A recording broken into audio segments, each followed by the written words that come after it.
Assalamualaikum warahmatullahi wabarakatuh. Apa kabar sobat sobter semuanya? Semoga kita semua dalam keadaan sehat jasmani dan rohani, tidak kurangan satu apapun. Oke, sebelum dimulai ceritanya seperti biasa, bantu dulu tekan tombol like dan berkomentar juga ya Tuan dan Anak.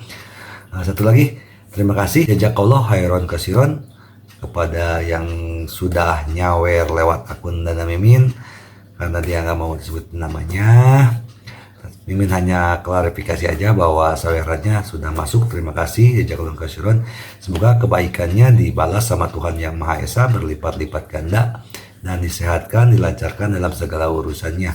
Amin ya robbal alamin.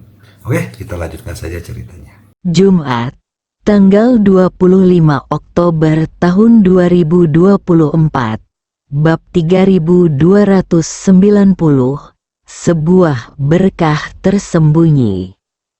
Bab 8761 sampai dengan bab 8765.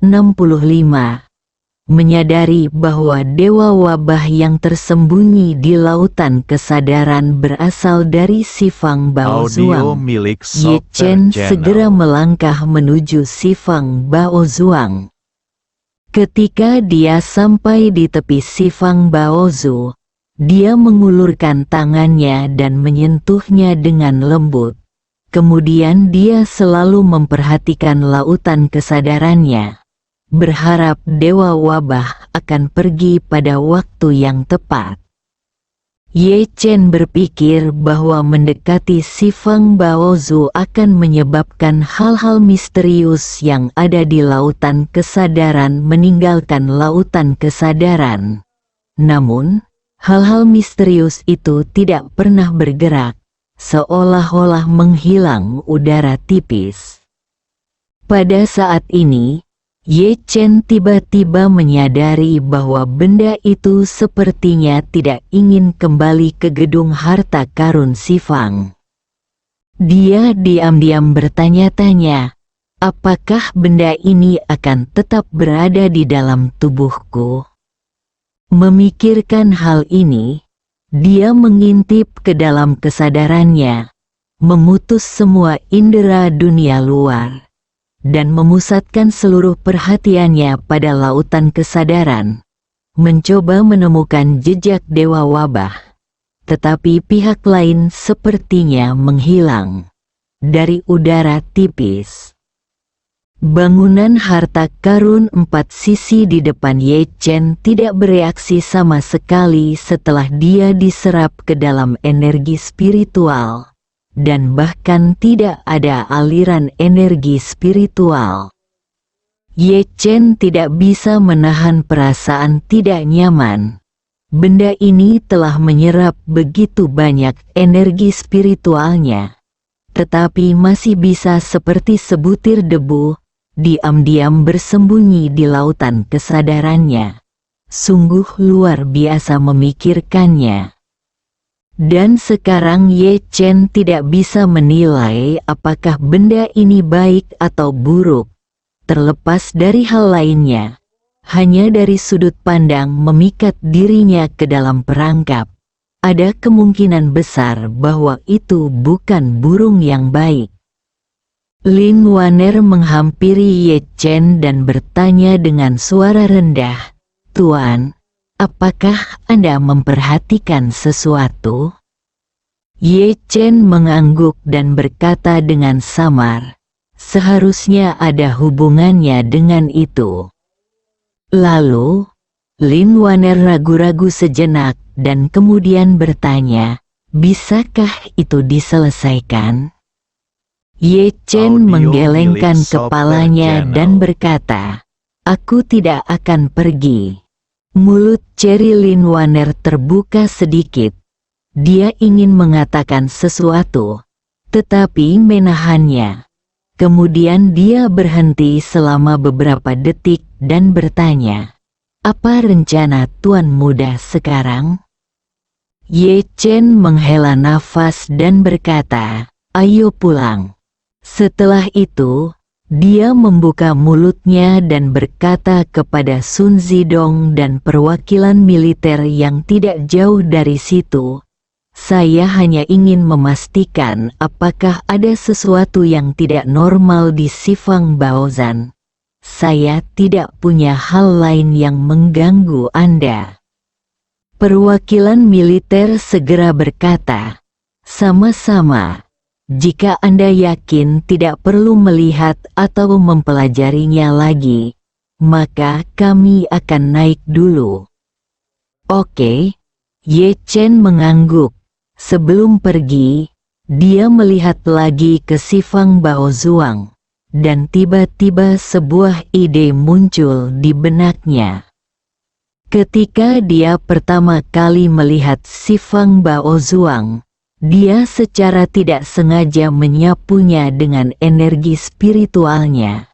Tanpa diduga, Sifang Baozuang memiliki begitu banyak kekuatan supernatural sehingga dia menyedot kesadarannya sendiri ke dalamnya dan menampilkan dirinya sebagai guru Xuanzang dan banyak tokoh lainnya. Peristiwa akbar ketika Daneng membangun menara harta karun 4 sisi. Karena Sifang Baozuang adalah senjata ajaib, mengapa tidak menuangkan energi spiritual ke dalamnya dan melihat apakah akan ada reaksinya? Mungkin bisa membangunkan menara harta karun Sifang, atau memicu beberapa mekanisme menara harta karun Sifang. Jadi, dia berkata, tunggu sebentar, ada hal lain yang perlu saya konfirmasi lagi. Karena itu, dia sekali lagi menyuntikkan sinar energi spiritual dan sinar kesadaran ilahi ke dalam tubuh Sifang Baozuang. Yang mengejutkan Ye Chen adalah kali ini energi spiritual disuntikkan ke dalam Sifang Baozu. Sifang Baozu tidak secara aktif membimbing kesadaran spiritualnya, atau mengarahkan kesadaran spiritualnya ke ilusi tertentu gangguan apapun di dalam. Ye Chen menemukan bahwa dia sebenarnya berada di dalam gedung harta karun. Audio milik Pada saat ini, gedung harta karun itu diperbesar lebih dari 100 kali lipat dibandingkan dengan kesadarannya sendiri. Seolah-olah dia berada di dalam gedung itu saat itu. Bangunan harta karun yang sebenarnya memang seperti itu. Melihat struktur internal bangunan harta karun yang tingginya puluhan meter, saya merasa sangat takjub. Dan hal yang lebih menakjubkan lagi masih akan terjadi. Kesadaran Ye Chen menemukan banyak sekali mural di bangunan harta karun persegi ini. Semua mural itu tentang potret Buddha di Aurora. Beberapa sidik jari yang Anda lihat di bawah. Hal ini semakin memperkuat penilaian Ye Chen bahwa hal misterius dalam kesadarannya tidak dapat dipisahkan dari Sifang Baozu.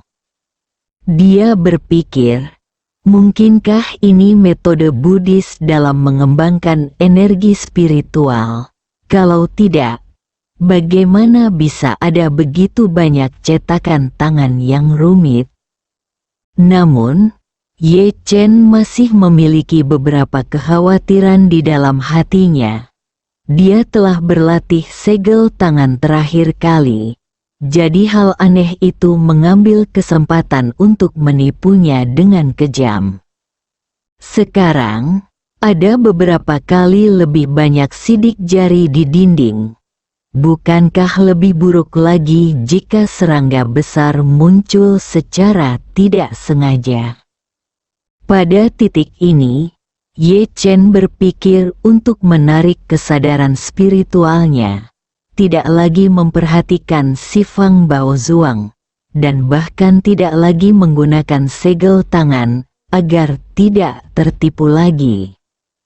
Namun detik berikutnya, dia berubah pikiran dan berpikir, meski saya tidak tahu apa tujuan dari sidik jari ini, Yang pasti jika Anda masih ingin melihatnya di kemudian hari, Anda hanya bisa datang ke tempat ini lagi.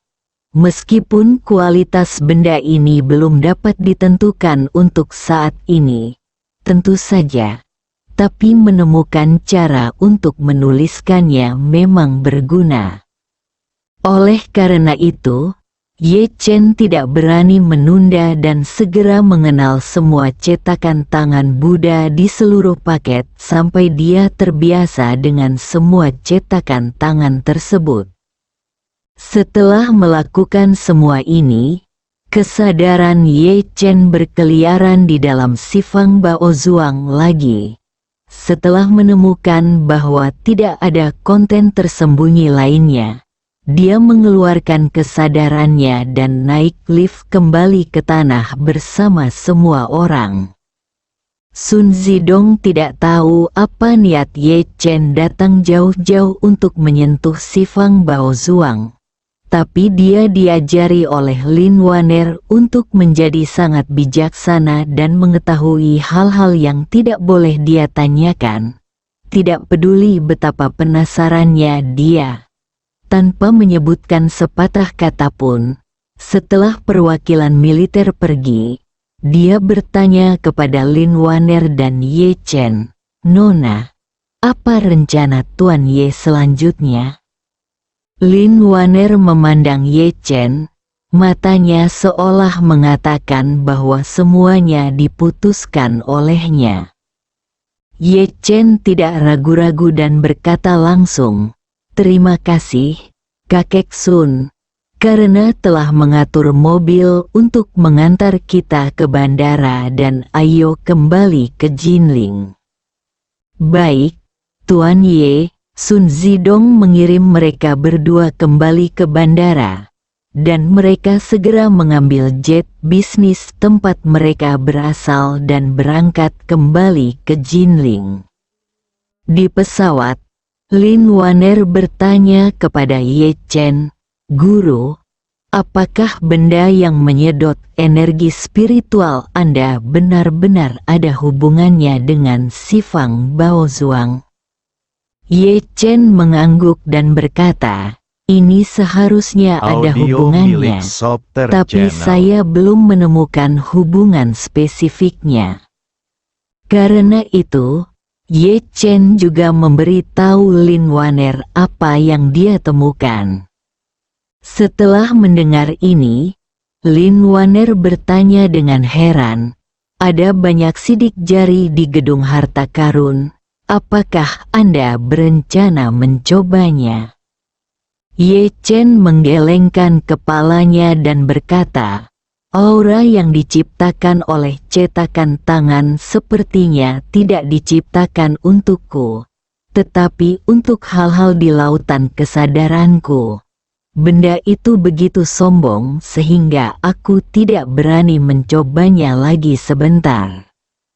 Lin Waner tersenyum dan berkata, "Tuan muda, tidak perlu terlalu gugup. Meskipun banyak energi spiritual dan ramuan telah hilang kali ini adalah berkah tersembunyi. Ini mungkin hal yang baik untuk Tuan muda." Ye Chen berkata, "Sifang Bao Zhuang adalah senjata penting negara. Benda itu berasal dari Sifang Bao Zhuang. Seharusnya itu bukan benda yang sangat menyeramkan. Hanya saja itu terlalu licik dan membuatku sedikit tidak nyaman. Saya tidak perlu khawatir tentang hal-hal sebelumnya. Saya tidak peduli. Tetapi yang membuat saya frustasi adalah saya tidak akan pernah berani menggunakan sidik jari itu lagi. Aura yang dihasilkan oleh sidik jari itu benar-benar di luar kendali saya. Dan aura itu lebih mendominasi. Auraku tidak bisa menahannya sama sekali." Lin Waner tidak bisa menahan diri untuk tidak berkata dengan menyesal, "Tuan muda akhirnya menemukan saluran yang berharga untuk mendapatkan energi spiritual. Tetapi dia tidak menyangka itu akan menjadi Audio milik jebakan. Sopter Channel. Sepertinya dia harus mencari cara lain di masa depan. Setelah mengatakan itu, dia tiba-tiba memikirkan sesuatu dan bertanya pada Ye Chen, "Guru, pernahkah Anda memikirkan kapan hal misterius itu akan memasuki kesadaran Anda?" Ye Chen berkata, "Kemungkinan besar ketika saya pertama kali mendapatkan Sifang Bao Zuang. Sifang Bao Zuang pernah menyedot kesadaran spiritual saya ke dalamnya. Ketika kesadaran spiritual saya mundur, mungkin benda itu mengikutinya ke lautan kesadaran."